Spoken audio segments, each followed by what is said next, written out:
Hello, everyone. Welcome back to the LFC transfer room here today. It's myself, Lewis, joined by Race to discuss all the latest news and updates surrounding Liverpool Football Club. It's been quite a busy day. Obviously, it's the summer transfer window coming up.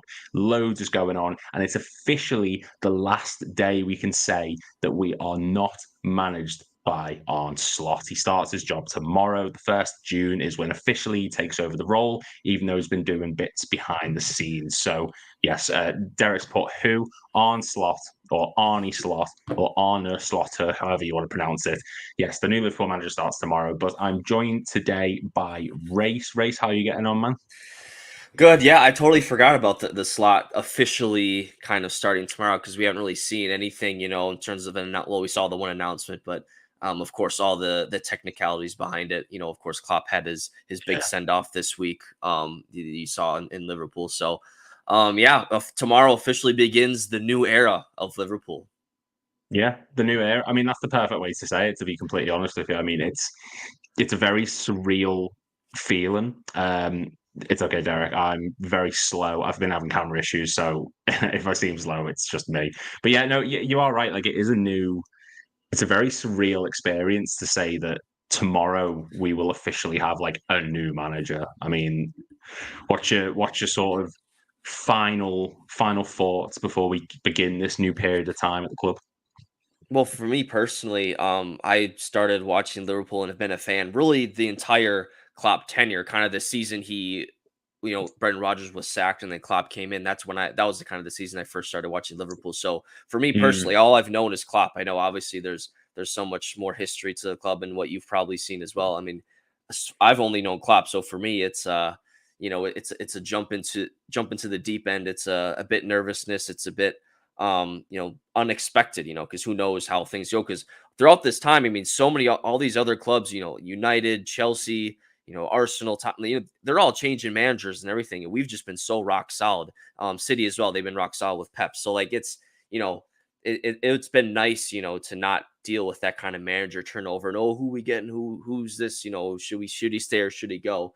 So now we could possibly be entering in, if things don't go well, we're going to be kind of in that rotation of managers. Hopefully not, of course, hopefully Slot's here for many years to come, but just kind of that security is gone. So it just feels a little different. It's going to feel weird even tomorrow, with all the official announcements and stuff, just to, it's just a different feeling. I don't know how else to explain it, but I'm just looking forward to, I think we all are.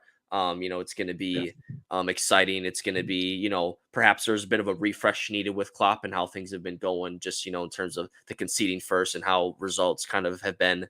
Yeah. There's positives and negatives to it. So, but I think we're all just kind of excited. We've all put away we've said our thanks, we've said our everything good about Klopp, but I think we all are looking forward to this new season, new manager. Yeah. I mean, it did feel sort of towards the end of Klopp's time, like that it was maybe time for a change. I think if there's never been a point where I thought Klopp's at risk of getting sacked, even the season after we won the league and we finished third, like we really struggled the season before last, where we finished fifth. Like, there's never been a point where I thought Klopp's at risk of going, but I think had he not made the announcement and the club sort of kept going maybe the way it was, there might have maybe been a few fans saying, or maybe his time's up. I think it's the change at the right time. It's a necessary point to do it. Arnslot's coming in. He's been talking today about how he's had the way he plays, very front footed, very aggressive, win the ball back as quick as he can, possession based football, which I think is what everyone wants to hear. So it's a very positive era we're going in. And yeah, I can't wait to be a part of it. Can't I, wait to I be watching think Arnslot I, football. I think too, like, this is also a situation where a manager isn't getting sacked here. A manager is just relieving, is retiring, if you will. Yeah, yeah, And yeah. he's inheriting and Slot's inheriting a really good squad, one that's ready to compete, Mm, for the obviously some tweaks needed, some players need to be bought in, but by and large the squad is set. It's not like we're in shambles or anything. It's a yeah. really good squad. There's futures to be cited, sure, but that's the truth for every club out there. So it's a good situation to be. I have one of my friends he's like, oh man, get ready for those be a mid-table side, be clawing for results, get ready to challenge for top four. I'm like, no, we're still in a good space. We're still in a good place. We're still like, have elite players all over the field. So, yes, there's going to be some adjustment period, and for the players and both the manager, and you may see some results slip away here and there. It's going to happen. But I'm still very confident that we'll be in the top four. We'll be in the mix for maybe. That's too early to say about a Premier League title, but we're still going to be a top club. We might be. And there's a very big thing as well, is that this is very different from the likes of when Rafa Benitez left and we could see the squad was in a decline. It's very different to when Arsene Wenger left Arsenal and you could see the squad was in a decline. Sir Alex Ferguson leaving Man United, squad in decline. If anything, we're either staying flat or we're on the up. And yeah, there's players in that squad like Van Dijk, Salah, Robertson getting older and older, but the fact that we've been left this squad in this position with such a organized plan behind the scenes, regardless of what you think of FSG, regardless of what you think of the ownership. Michael Edwards is back. Julian Ward is back. Richard Hughes is behind the scenes. There's a collaborative effort to bring the club forward. And at the moment, there has never been a moment to be more positive of being a fan. Even Klopp's speech at the end, it wasn't doom and gloom. It wasn't he's leaving, sad times. It was the future's bright. I would not be leaving if the club was in a bad situation. So right now, at this current moment, there has never been a more productive time to be in that Liverpool squad, because things are going to change, but everything behind the scenes is gearing it up to be a smooth transition. There's no cure. Like, go back 5 months, we didn't know who was going to be the sporting director. We didn't know what the future held without Klopp being there. Everything has been handled so quickly, so efficiently, and it's such a good time to be a fan in that regard, because the transition, it might not be smooth on the pitch, but everything else behind the scenes is gearing us up for long-term success, and I'm all for that. Now, we are just going to get Paul involved. Just bear with me 2 seconds, guys. Paul has joined our thing as well, so there's 3 of us now. Paul, how you doing? I'm doing very well, man. How are you?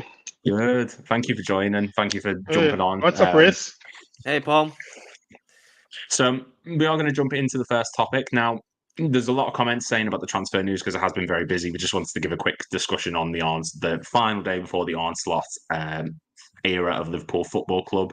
And I mean, the first one we need to talk about is Orkun Kokcu.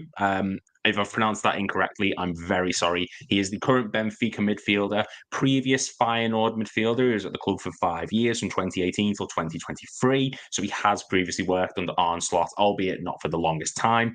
But he does seem to have a very crucial point to play in this Benfica midfield. He's a central midfielder by trade, very sort of... I'm getting up some details as we go. This season in the league, he's registered 7 goals and 8 assists in 27 appearances for the club. Now, Calypso here is saying Kokcu was not a good man. Race, will go with you first. I mean, to be honest, before this, we and you were saying we're looking up bits to sort of discuss about him. But is there anything you've seen so far, or anything you might have heard that makes you think, not a bad signing for the rumoured €50 million price tag? Well, you see as someone who's a possible, defensive mid player to come in, the goal output, stands out. 7 goals, 8 assists in the league this year. That's kind of a surprising number, but you can, you can probably chalk that up to, playing in the Portuguese league, probably a little more inflated there. I don't think you'd expect to see those types of numbers in the Premier League with us and how we play. That would be an aggressive, expectation for him. But it is good to see that, you have a player that is willing to go forward and willing to, be on the front foot, because you want that out of a midfielder, even if he's defensive. You still want to be able to bring that ball forward when needed, especially for us, even though we're going to be on the front foot a lot. So that's a good thing to see. The one thing that did kind of stick out with me, and just kind of looking at what we need in a defensive midfielder, like, he is kind of smaller too. He's only 5'9". You're just kind of a smaller player. And, we already have McAllister. We've got Harvey Elliott. We have, Curtis Jones isn't the biggest player. I want to see just kind of a bigger physical profile, simply put, out of a defensive midfielder, especially from an outside, from a player coming outside of the Premier League, like the Portuguese league, into the Premier League. I just think that's something I value personally for us, just kind of the physical makeup of your midfield.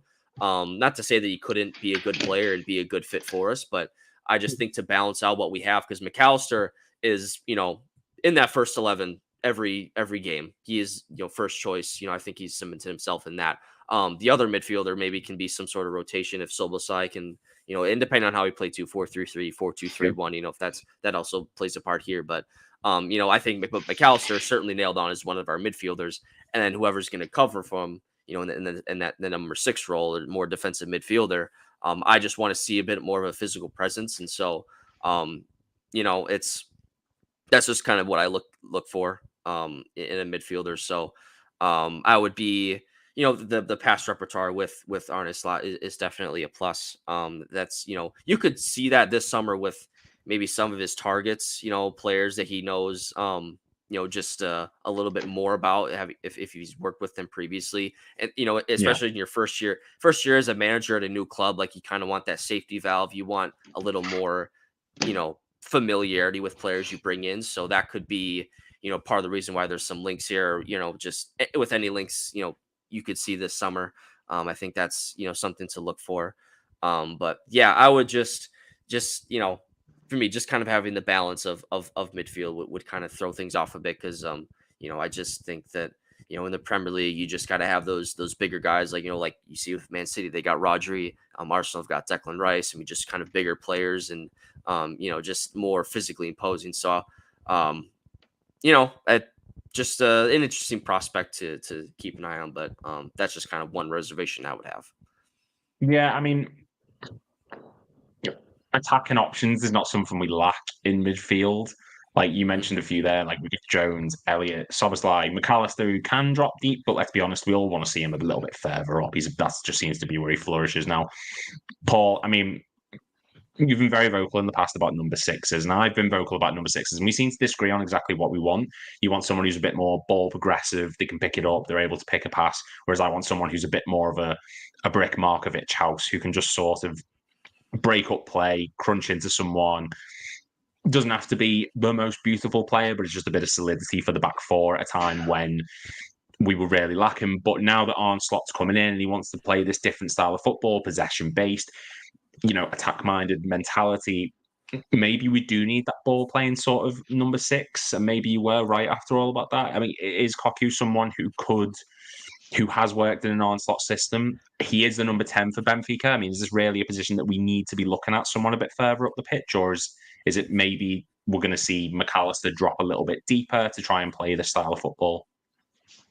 I would be very surprised if there's anything to this link, because I don't think he is the profile of the player that we're looking for. As a matter of fact, the one area of the pitch where we are stacked is in that midfield at number 8 role. And I think he played number 8, 10 for Feyenoord, and that's what he's playing in this present club right now. So I don't think he's really a number 6. And as Ray said, he's a smaller guy, so not the kind of ball-playing midfielder that you could say has the attributes to be converted to the kind of 6 that we need. He's more similar to Harvey Elliott, McAllister, that kind of player. Yes, that's what I mean. Like, is he going to go? Is he going to be further forward, and then maybe McAllister's going to drop back deeper to the number 6, like we've been seeing last season? Well, there's really no point, because we have other players in the team already that has that exact profile. And bearing in mind that we have other areas that needs more urgent addressing, like a number 6 and a centre back, right winger. I don't see the point in us getting another 8-10 when we have Elliott, we have Gravenberch, and we have McAllister. And I think we all agree that Maka's best position is a little bit further forward. So if we're going to be dropping Maka to make way for someone like this, then we really would not be solving the problem. We just adding to the number of 8s and 10s that we currently have. And if I remember correctly too, when we were linked to him last window, there was something about his character that relates to, because he was captain for Feyenoord, and I remember he refused to wear that rainbow armband because he said his religion is against LGBTQ. So, I mean, whether you are for or against, that's not the kind of profile that I think Liverpool would want to bring in. We are a club that is more inclusive. So I think he would divide opinions, and I don't think he's good enough a player or would add enough to our team based on what he brings to the table as a player for us to warrant all of that off-field distraction. So I don't think this one is going anywhere for those reasons. And actually, I don't think he's really that great as well. He's an okay player, but I wouldn't see him ahead of Elliott or Gravenberch or even Curtis Jones. So there's kind of no point in this kind of transfer, if you ask me. Like, just to sort of play devil's advocate then, Paul, because you might be absolutely right, and this is this is what we're here to discuss. This is the point of the streams, is to sort of give different opinions on it. And Race, once I've given my thoughts on this, you give yours straight, or you let me know what you think. But we're saying here that he doesn't fit what Liverpool are looking for. He doesn't fit the current system. We don't know what the current system is. We don't know what the new way of playing is going to be under Arnslot. Maybe Kokcu comes in and he adapts quicker to the Arnslot system, quicker than maybe a Curtis Jones will or a Gravenberch will. Maybe there's someone in that midfield that Arnslot's looking at and thinking, I don't think I'm going to be able to get out of you what I need. This player comes in and does the job. There was when Klopp came in, we had what in midfield, a bit like Joe Allen, Adam Lallana, James Milner, etc., etc. Some managers wouldn't look at Adam Lallana and think, oh, I can get the best out of you. Klopp came in and did, but he looked at other players in that midfield who we maybe would have thought, oh, he's going to do great things with you, and he didn't. He didn't like them. Mamadou Sakho, we had personality clashes, but he was a player who a lot of us thought would thrive under Jurgen Klopp, and he didn't. But then he brought in players, and maybe this is a sign that will fit his system, and maybe there's current players in this squad who he doesn't think will, and that's why this signing could happen, sort of thing. I mean, Race, thoughts on that, or do you disagree with me or Paul? Just give your thoughts on it. No, you're right. It's definitely until we see kind of the first team sheet and if he discusses what kind of formation or how he sets us up. I mean, it truly is. It is kind of a mystery, and maybe some of these moves that he does, any transfers he makes this summer, would kind of hint at that. So maybe if you go for, a player like this, you're, thinking more of a double pivot with McAllister. You're not having necessarily a true, number 6, and they can kind of rotate between that role or something like that. It's, it really is. Yeah, you make a great point. Like we don't really know 100%, and what players is Slot can identify. And talking about midfield here, that are really gonna, I like what you have. I like what this is what you do, and I kind of, I'm gonna lean into them and try and use this. Or is he gonna see some player and think, man, I just don't see where he's going to be on the field, or there's so many players in this position. Like if we go to like a 4-2-3 or in that number 10 role, I think we have a multitude of options that can play in that role, but there's only so many players that we have. So is someone going to get left out, and then is there going to be a corresponding outgoing move? So yeah, it's tough to predict, I guess, in that sense, and that's what we're going to go through this summer with the new manager and specifically with his midfield. I think when talking about like a center back transfer, like we can be a little more solidified with that, but in this midfield, it's a little more nuanced and in what we're looking for. So yeah, I think what we can take is the players that if they have the strongest concrete links, then we'll see what type of player he is looking for, and then we can kind of decide from then how to predict how we're going to line up.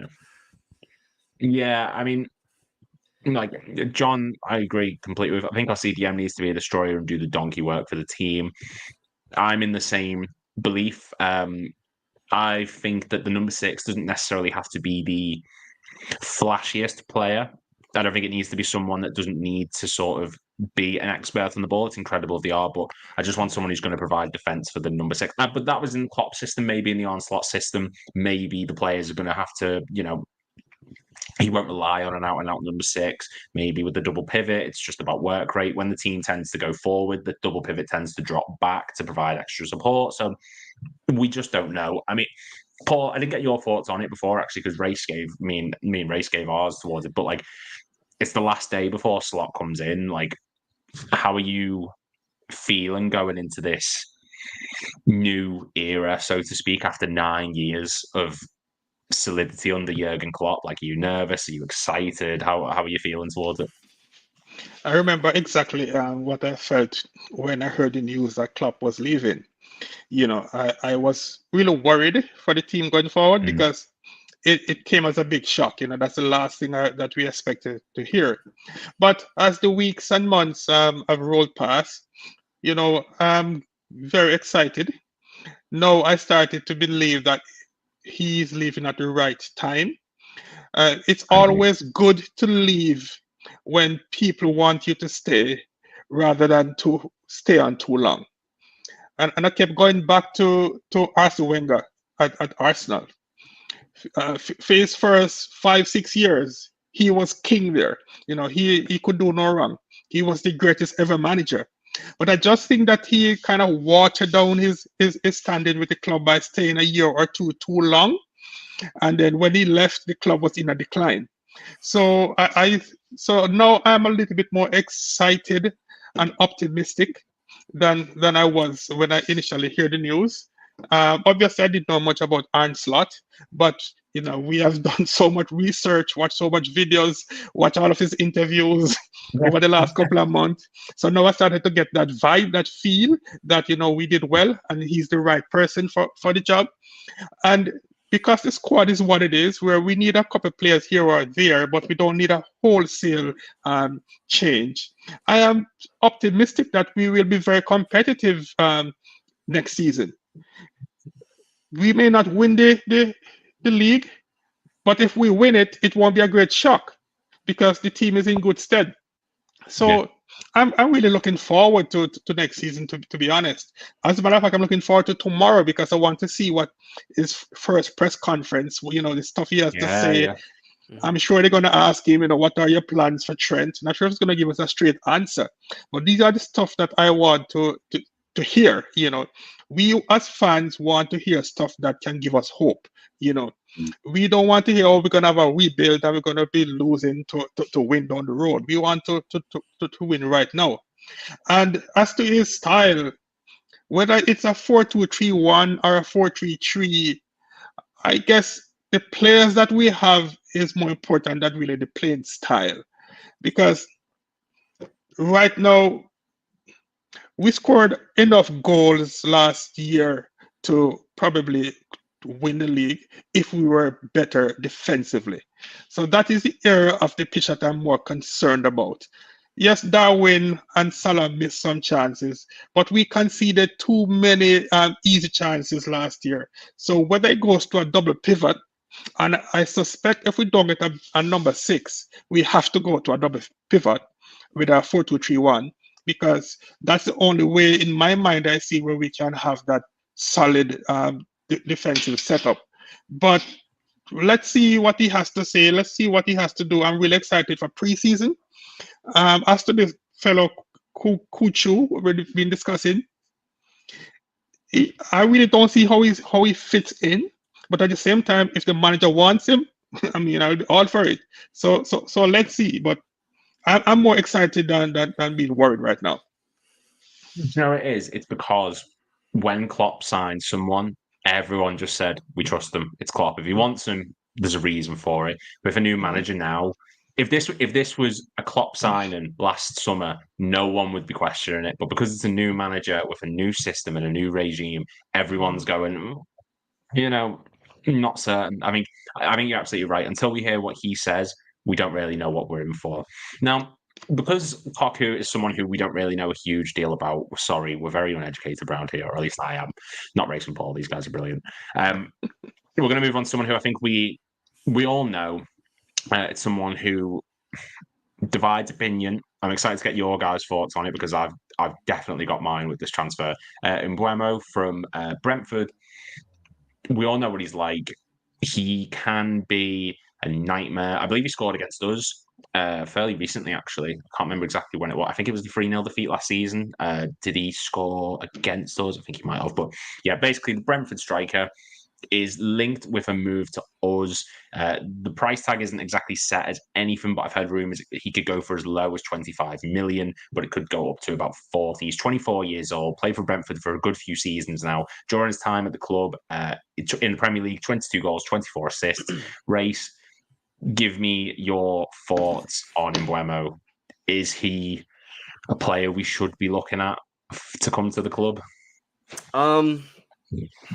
It'd be a really, it's kind of, if we would go for a guy like Mbuemo, it makes me think about like when Arsenal signed Trossard from Brighton, like kind of that move you make to supplement your attack, who can become a good player for you, can have a key role, but it's kind of a move you make when you're kind of in a win now mode, or it's kind of a luxury signing, right? Like, you know, it's your, I don't think we would bring him in to be kind of a feature player. Although, I mean, he's been around forever, but he's only 24 years old. But, you know, a player with tons of Premier League experience, who's had an okay goal output. He's kind of a, you know, winger, but can play striker as well. I know, of course, they've had Toney's was out for a while, so he's kind of their main man. But I don't think he really kind of excelled. He's kind of a, you know, he's good enough to, you know, be he's a good player, but he's not like, you know, that superstar signing, which kind of reflects the price tag, I guess. So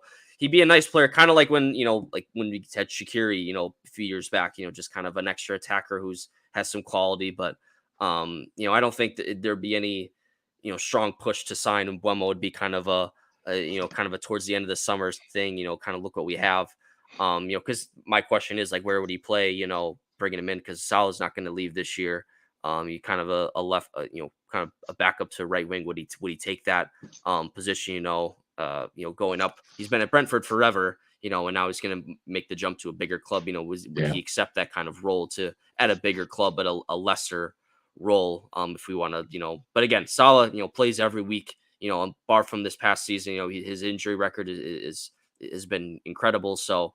You know, Salah's not. He's going to play most weeks, especially when we're back in the Champions League this year. So, for me, if we bring in an attacker, that means that we're selling off someone like Diaz or, you know, Jota. You know, someone's going to have to leave, because I don't see us adding, especially you know, someone who's, you know, proven, you know, as Mbeumo was in the Premier League, without, you know, shipping someone else off. So, there would definitely have to be an outgoing move as well. So I'm dubious on this one. I'm not, you know, too excited about, like, if we would bring him as like a backup, basically, you know, when he would accept the role, then it'd be nice, because if it wouldn't be an overly expensive deal. But I'm by no means, you know, going to be you know, kicking down the door for this guy, I don't think. Yeah, I mean, the people saying in the comments the likes of, you know, this is why we don't win anything, because we just really quick as well, Man United fans saying banter club. I love that. How's Anthony? But yeah, so like, Mbuemo there are people saying that he is not a big name player. Now, I can agree with that. I understand that he's not a big name player, but Andrew Robertson was not a big name player when we signed him. Sadio Mane was well known, but I wouldn't say people expect him to turn into the world beater that he did. Firmino wasn't exactly a world beater. Salah had a flop season at Chelsea, did great at Roma, but no one expected him to be the way he was. A lot of the players that Liverpool sign, a lot of the players that we get, are not always necessarily the biggest names out there. That's what makes us so shrewd in the transfer market, is signing the talents that no one else thinks to look at, or the players who, like, the last big name, or one of the big names that we really signed was Van Dijk and Thiago and Alisson. Beyond that, you've got the likes of Jota, who no one at the time was really expecting to become the player that he has. Diaz was very under the radar. Like, that is how we operate business. Like, Paul, is there any sort of value in that? Because we've seen at Man United, they've signed players like Di Maria, Casemiro, Schweinsteiger, Falcao, all these players who are big names, but they don't necessarily turn into great players. Name doesn't exactly represent quality. Like, is there any value in what I'm saying here, or should we be looking at these big name players? I have to admit that when I saw the link, it took me by surprise because he's not the kind of player that I thought that we would be going for. I mean, he's 24, be 25 by the start of next season. If we believe, like I do, that Salah will be here for another year or two, maybe three, because I haven't seen any reason to suggest that Salah is really in a hurry to leave to go to Saudi for the money, then you would think that our right winger that we sign will be somebody younger, somebody who we can see as talented enough to be the Salah replacement. This is not a bad player, but I really don't see him in that light. And maybe because I'm a little bit biased too, because he's a tiny fellow. Isn't he like 5'6" or 5'7" or something? You know, Brian Mbuemo is 5'7". right. So if you're going to be that tiny, you have to be world class. And I don't think he's that. But then again, if it's like 25 million, then I would not be against it, because at that price, you're looking for a squad player, somebody who can come on and give you some good minutes. Salah's not going to play. He's getting older, so we need some protection. We have a long season, probably 50, 60 games to play.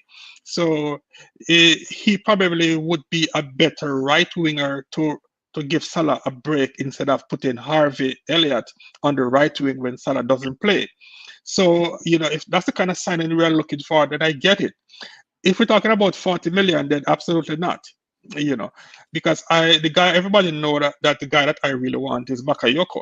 Because one, he's 21, he is a big, fast, physical guy, and he seems to me like a type of Liverpool signing. And he's the kind of guy that you can see take over from Salah another year or two and have a 7-8 year career on that right wing. So again, I'm not so sure how concrete this link is, but as I said, if the price is run about that 25 million, and he's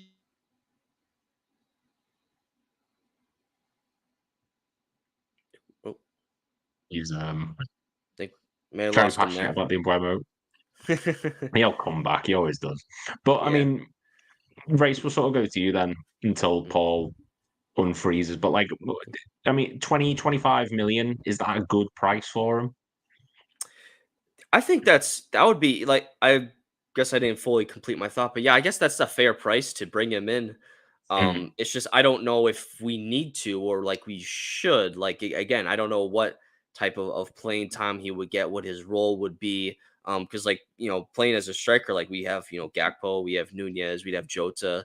We've got options there. Would he right wing again? It's Salah's position until it's not. I mean, he's gonna play pretty much every game unless he shows some sign of breaking down or whatever. And then left wing, like I don't. If you want to put him on the left, like could he work there? I don't know. To bring in a player who's going to be a backup, but then play him out of a position a little bit. I think that would be. I don't think that would make a lot of sense. So it's just kind of. It doesn't really. It's a move that doesn't really have to be made. I don't think. Again, it's a luxury signing. It's something if if it's a player that's agrees to come to a bigger club, wants to be part of a winning, a more winning team and challenge for trophies, then by all means, if the player's willing to take a back seat, then fine. But even then, you have, again, I don't like it when Harvey Elliott plays in the right wing, but Harvey Elliott can put in the shift, when needed. And that's kind of what you need with Salah taking up most of the game minutes there. So again, the price sounds good. Bringing a player like that, like it all makes sense, but just on the field, I just struggle to see where it'll have a large impact. And again, his goal output and assists, I mean, it's solid. It's okay. But it's nothing I would be head over heels for, if we bring him in.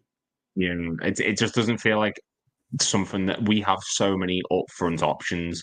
And it's one thing that I don't want Slot to do is I don't want him to do this whole, attack. Don't worry too much about the defense, and we end up having to bring in Mbuemo to me. While I did say before that, big named players don't necessarily mean big name results, he doesn't strike me as someone I necessarily look at and think, well, you'd be brilliant for us. I think he suits a very particular system, and I think Brentford, Thomas Frank have a way of getting it out of him. He's actually done quite well this season, so he in all comps, he's registered, well, in the Prem, he's registered 9 goals, 6 assists. The goals have come against Tottenham, which, 2 against Fulham, Bournemouth, Burnley, Chelsea, Brighton, Aston Villa, Bournemouth. So there's a couple of big teams that he scored against, but I don't know. There's too many attacking options as is. Diaz, Gakpo, Jota, Nunez, Salah. Unless, like you and Paul have said, and I'll get them back in a second, unless someone leaves, I don't see the point. And if someone does, you can't replace Salah with Mbuemo. Like, that, to me, is ludicrous to an extent, because you're losing the best right winger the Premier League's ever seen, one of the best players the club's ever seen. You're replacing him with someone who, while he's a good player for a mid-table team, I just don't look at him and think he'd do absolutely superb for us. I don't know. It's just me personally. Yeah, just do the small person one. Yeah, I think to get, like you mentioned at the end, like, whoever if we bring in, like, a backup winger or something, like, it's naturally going to be a possible solid replacement, because that Salah's not going to be here forever. Maybe in the next year or so he's going to leave, and so naturally whoever's going to be Mbuemo's brought in, he's going to get kind of a shot to take over that position. I don't think he's gonna is the future answer for that. I don't see enough out of him now to suggest he would be the solid replacement. So whether you plan for that or not, it's going to be there if you bring him in this summer, and so it just wouldn't make sense to me.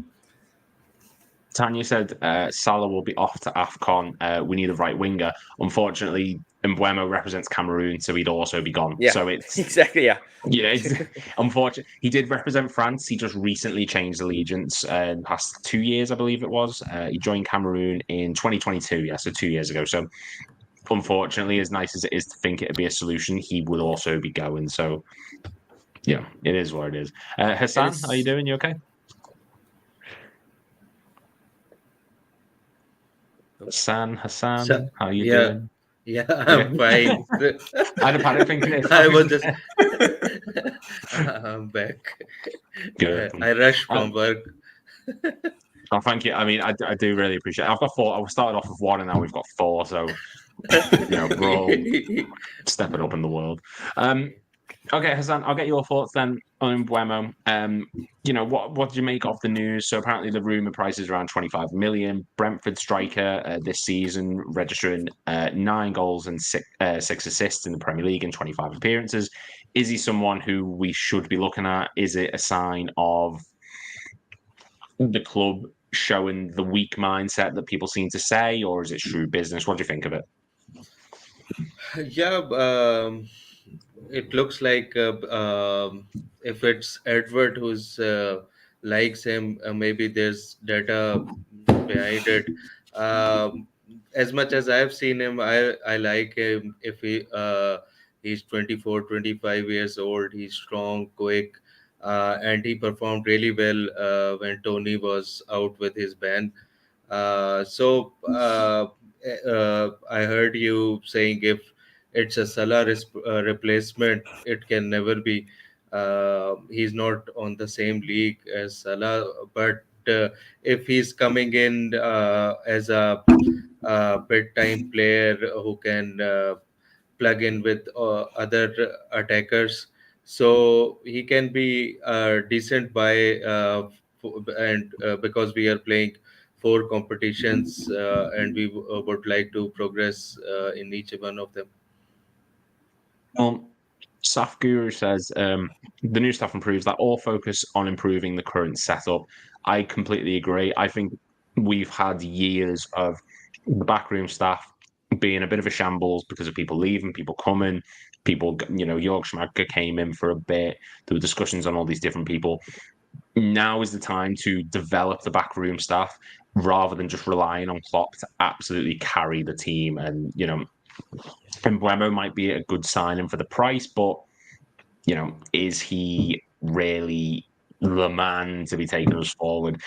Paul, I'll put this one to you, actually. Roberts just said, do you think Slot will try and fit Bradley and Trent into the same team? Now, you've said numerous times you'd like to see Trent in that midfield. You'd like to see him in the number 6 or at least give him the chance. I mean, can you see a world where, especially now at this double pivot that Slot tends to play in the 4-2-3-1, is there a world where Bradley and Trent can be in the same team?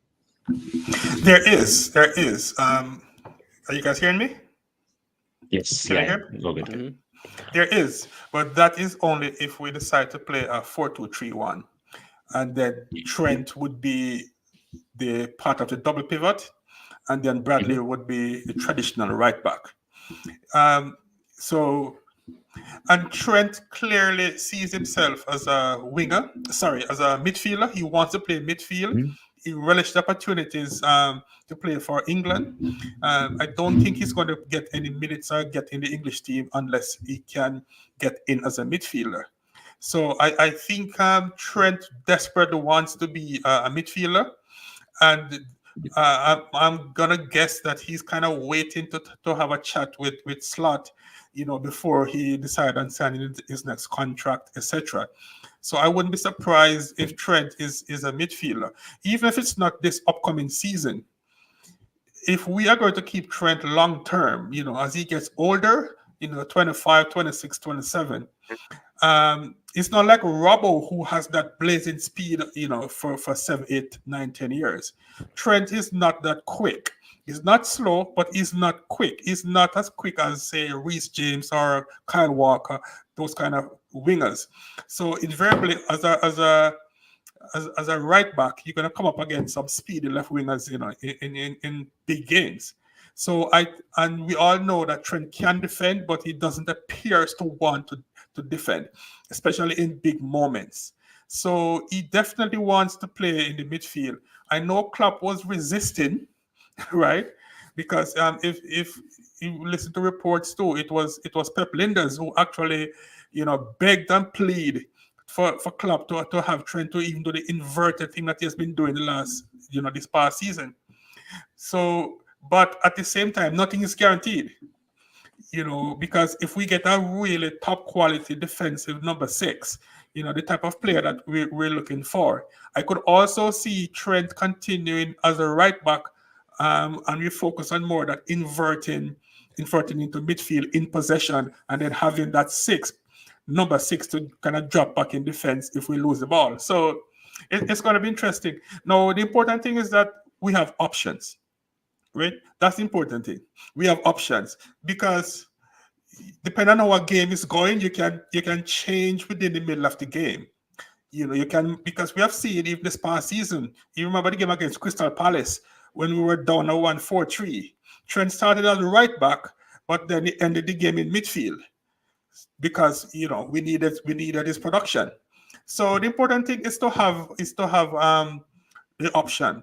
And Bradley really definitely add a lot to the team. One, it keeps Trent on his toes, but most importantly, it gives us an option. If Trent is not available to play for a couple of games because of illness, injury, whatever it is, there would not be a great drop off. I mean, I like Joe Gomez, but I still contend that Joe Gomez can play right back, can play left back, but his best position is centre back. He can't provide going forward what the likes of Bradley and Trent can.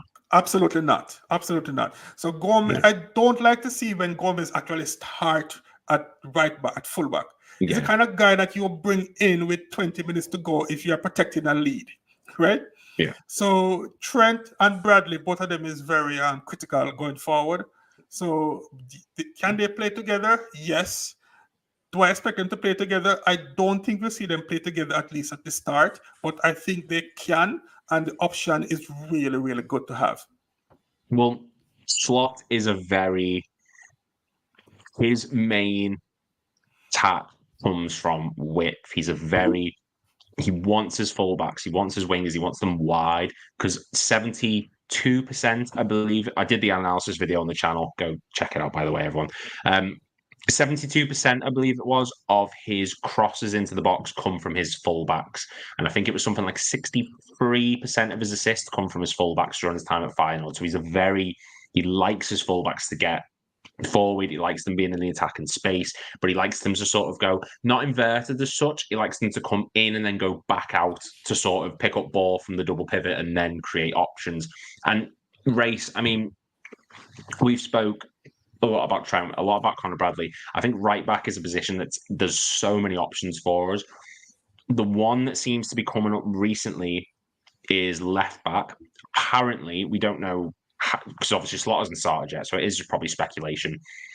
There's up in the air with the left back spot as to whether Robertson will start, whether we sign someone else. I've said Toney from Wolves would be fantastic. Whether the youth players like Luke Chambers, Owen Beck, Scanlon, all these players start coming in. I mean, what is the way going forward, left back? Have you got any thoughts or suggestions for Arne Slot? Because we know he's watching. So Yeah. I would say, with Robertson, you want to keep an eye on just how he performs, and he had some injury problems come up this year, although the shoulder thing is kind of a fluke thing, but he's getting up there in age too, and you got to stay ahead of this stuff. You can't just let your squad age out and phase out and just lose their luster. Kind of like with Henderson last year. Like, yeah, he's been at the club forever. He was our captain, but like he just wasn't it anymore. And I'm not saying Robertson, not reactive kind of thing. Exactly. I'm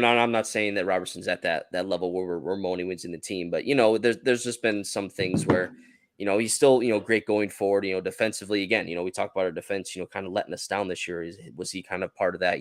Just kind of giving things up on that end, but that is a position where I guess I am looking like, oh man, do we need to try and bring someone in or bring in some more youth players? Tsimikas I don't think is any long-term fix. I think he's still kind of a backup, can be good when called upon. But but I think if we're not going to sell Robertson, but like Tsimikas, like does he want to play somewhere else and get more minutes? But he seems happy with us, so I don't know. I don't see any real change at that position unless the manager comes in or any severe dip of form, and the manager's like, hey, you're not playing well. I'm going to try someone else here. We have a bunch of youth prospects as well that can do some can impress for us. Or do you go outside and, like you said, Toney or like Anthony Robinson from Fulham had a really good season this year? Is he an option as well? Of course, I'm gonna highlight him because he's American, so I'm gonna bang the table for him to bring him in. He's my number one option. But in all seriousness, it's something to watch over this next season. I don't think a change will come this summer. I think there's more pressing needs that we need to cover first. It's not like we're not starved for players. And that, like I said, we have Robertson, we got Tsimikas, we have youth prospects. Like we're fine there for now for this summer. But I would say over this year, I would not be surprised if there is some sort of more rotation for Robertson, just kind of protect him a little bit. He's going to be playing in the Euros this summer, so it's going to be they're not going to go very far, so I think he'll be back in normal time. But it could be something where you try and give someone else a run in possibly and just kind of lessen the impact that he has. But that's just one where, again, you want to be proactive. You want to kind of predict these things, see them before they happen. And so just a position to watch over the next year. There's gonna be a lot of different positions and players to watch with Slot coming in. But just to keep an eye on, because I would not be surprised if then next summer it could be, all right, we need to bring in a left back who's fresh, who's young, who's we need to bring in some new legs there. Well, I want the guys, Hassan, this one's going to go to you, and I want to get your thoughts on my opinion on this. And anyone who's watching as well, head over to the YouTube channel so that you can get your comments in, because I want to know what you guys think of this. My controversial opinion, so to speak. Liverpool make money by selling players. That's always been the way. We know that. But we sell to buy. And there are certain players in this team who I think are becoming disposable, so to speak, in terms of you could sell them and it wouldn't have too much of an impact. I think Kostas Tsimikas is one. He's too good to be a backup left back for us. He could go to a Villa, or maybe not a Villa, but like a Palace or something like that, and he'd get regular game time. The likes of Luis Diaz, who's starting to fall down the pecking order, Kelleher, who obviously wants to go. I think if you sell Tsimikas, use the money to bring in a young left back like a Robinson, like you've said, or like an Toney, and slowly progress Andrew Robertson into the backup role as time progresses, and let this younger fullback learn from him, see how we play, and start to make him the focal point of left back, and maybe phase Robertson backwards before his eventual move to Celtic, which he said he wants to do at some point in his career. So, Hassan, is that a world you can see us living in with regards to the left back spot? Yeah, I think this summer will be interesting because the whole set of changes, new manager coming in. If Klopp was still in charge, maybe I would have think that he would start with his old guns, the players he trusts, and he was really loyal to them. So this season, Edwards, who is very calculated and ruthless, I agree with you. He might see the dip in certain players, and he will try to cash in and bring in the players who are in upward trajectory. So I think it will be interesting to see the Euros also. Maybe some new targets will emerge upon their performances. So I think there will be changes and there will be some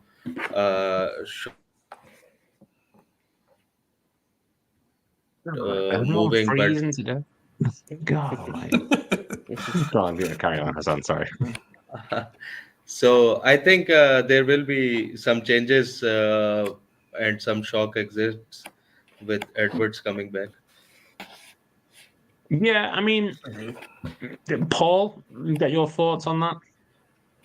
Well, the reason you sign young players and send them out on loan is one, you sign them because you think they have the talent to succeed in the big teams.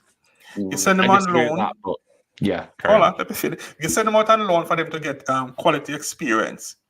Right now, we have 3 young left back that need opportunities. Yeah. We have Owen Beck, who is 21, Mhm. and then we have 2 19-year-old in Scanlon and Chambers. Right now, had it not been for injuries to Matip and to a lesser extent Ebo, we probably would be looking for a right-sided centre back this year, because we say, okay, Matip is leaving, we need a top quality starting right centre back. But because of those injuries, then we see Kwanzaa emerges as this super talent or this super player that we all believe is one of our long-term answers at the right side of centre back position. So my point is, Simicas is not the greatest left back out there, but he's not trash either. He's still a good player. I think we signed him, extend him until 2027, if my memory serves me correct. And Robbo still have another couple of years left on his contract.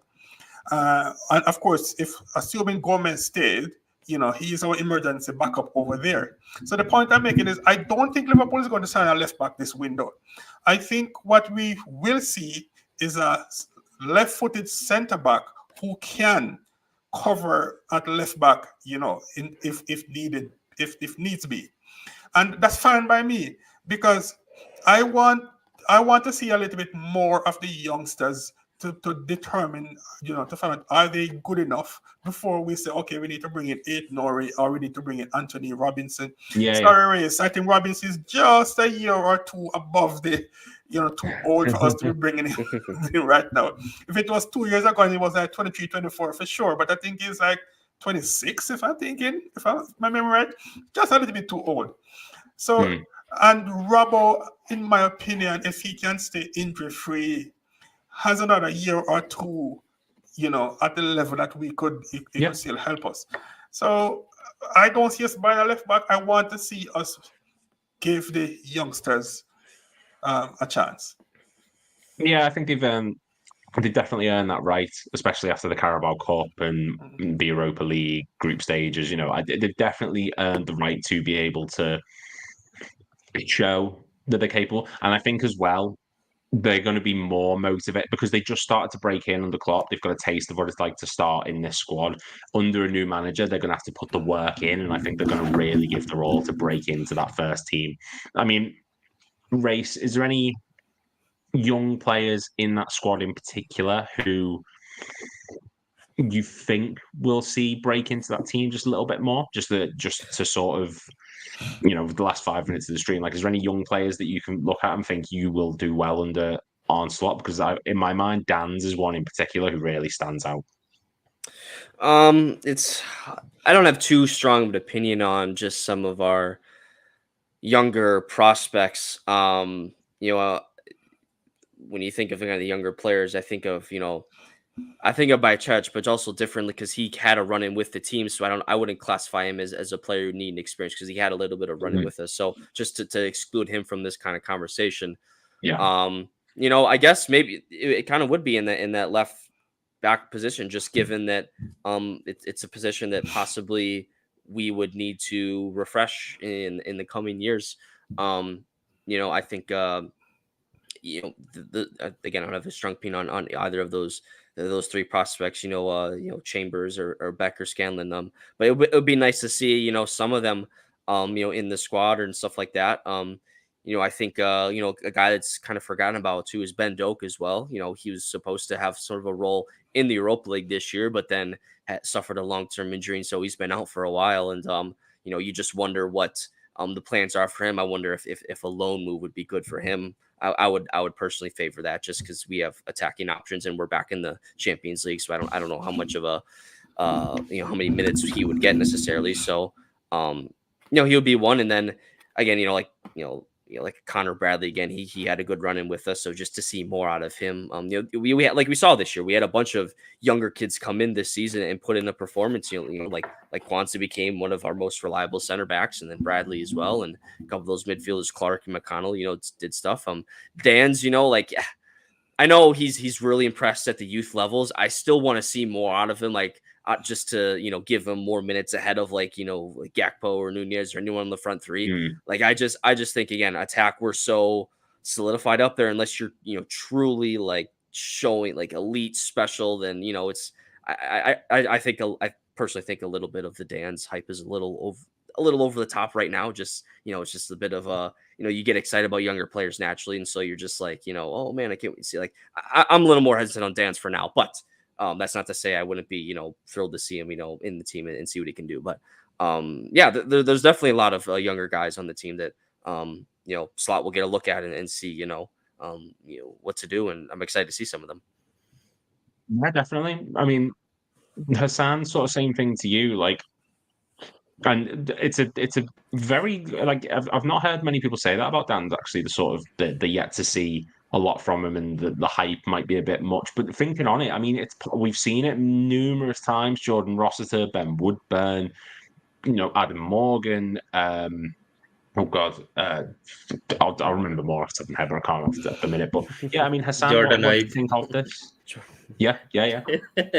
Yeah, but the initial signs are really good. The way he came in, and he looked like he's not afraid to put his foot or head in anywhere, and he looks the one who can sniff chances, which are really crucial for a finisher and a number 9. I'm excited. The one who impressed me really was Bobby Clark. He was really good at pressing and creative passes. So this year, I think after a long time, the youth have impressed a lot. Before the players were coming in, but they were surrounded with experienced players. Now this time around, there were so many young players who came in together and performed really well. So I hope Slot is like Klopp, who gives chance to these players, and because this will make our squad bigger, and we will need this going ahead to compete with these teams like City and Arsenal. Paul, with the last minute or two of the stream, I'm going to give you you're going to have to play Psychic Paul for this. Slot will do a press conference tomorrow, I imagine. It's his first day on the job. I assume he's going to speak to some form of media, go for everything on the first day.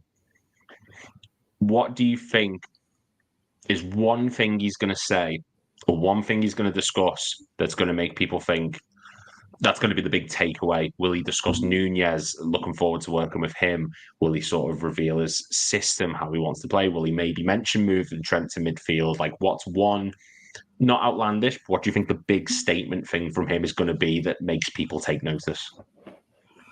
I think there are going to be a lot of direct questions from journalists, but I think you're going to expect a lot of politically evasive answers or non-answers, if you know what I mean, right? Yeah. He's not going to make any strong commitment about his style of play, whether it's going to go a 4-2-3-1, 4-3-3, or whatever. I don't expect him to comment about outgoings or incoming. If you ask about Trent, he's going to say stuff like Trent is a very valuable member of the team, and he will be here going forward. It's stuff like that. What I expect him to say, though, is that he believes in giving the young players a chance, because that's what he has done in his career so far. And he's coming into a team that is full of talent. So he's not going to be saying stuff like we need a 6, we need a winger, etc. He's going to say generic stuff, There's a lot of quality young players here, and my commitment is to give everybody a fair chance and to allow the young players to actually win starting spots, to win their positions. That's kind of what I expect from him, and I think it's going to give us some hope. He's going to say, listen, we are talented, there's no reason for us to take a step backwards, stuff like that. And I really believe it's going to give the young players a chance, because we have some talented young players. And if we didn't have injuries, we would know how talented they are. Because if Trent was injured, we would know that Bradley is this good. If we didn't have injuries in the midfield and we have to play the youngsters in the Carabao Cup, leading up, we would know how good these players are. So that's why I'm a little bit hesitant about wholesale new incomings. We definitely need a number 6 because we don't have that in the squad. But the fullback positions and midfield areas, I think we have enough talent right now to at least to see what we've got before we talk about any wholesale huge transfer commitment.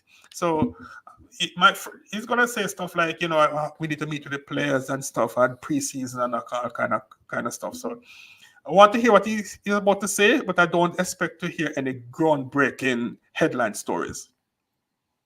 No, I completely agree. Unless he's going to come out and make some sort of crazily outlandish statement, like Salah's going or Nunez is I don't expect anything particularly groundbreaking either. But I just want to hear a competent. I want that feel good. The future is bright momentum to continue. I want to hear some positivity. I'm looking forward to it. It's officially the last night before we can say Arne Slot is our new manager. It's officially happening tomorrow. The 1st of June, he takes over the role. Tomorrow, guys, there will be another stream, 7:30 p.m. UK time. So make sure you tune in again for that, whether you're on YouTube, Twitter, wherever you are. Make sure to get involved, and please make sure to hit like and subscribe. It really does help out the channel massively. We want to try and get to 11,000 as soon as possible. Please try and help us make that happen. Thank you very much for watching, guys. From myself, Race, Hassan, and Paul.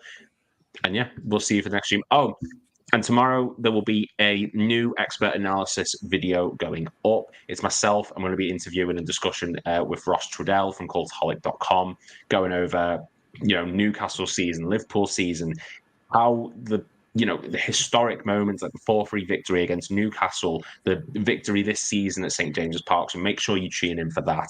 Thank you very much for watching, and we'll see you all